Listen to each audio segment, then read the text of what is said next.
Dans les champs ravagés, sous des cieux incertains, deux couronnes se disputent un royaume ancien. En 1337, un conflit éclate. La France et l'Angleterre plongent dans l'impasse. Une querelle de rois pour le trône disputé. Édouard d'Angleterre contre Philippe exalté. Des batailles célèbres comme Crécy et Poitiers. Des héros et des larmes sur les terres ravagées. Des alliances brisées, des trahisons dans l'ombre. Tant de guerres où les empires succombent. C'est quoi la guerre de 100 ans? Un siècle de sang, un siècle de clans.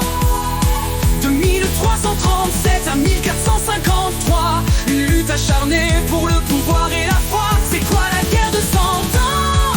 Un conflit où l'histoire prend son temps.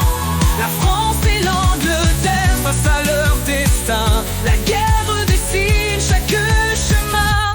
Au milieu du chaos, une lumière s'élève. Jeanne d'Arc entend un appel qui la soulève. En 1429 à Orléans elle triomphe. Mais le feu et les chaînes mettent fin à sa conquête. Le peuple français, inspiré par son courage, reprend ses terres, tourne enfin la page. En 1453 tout s'achève. La France triomphe mais les blessures sont brèves.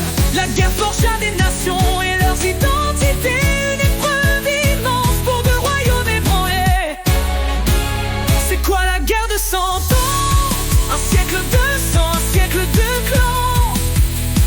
De 1337 à 1453, une lutte acharnée pour le pouvoir et la foi. C'est quoi la guerre de 100 ans? Un conflit où l'histoire prend son temps. La France et l'Angleterre face à leur destin. La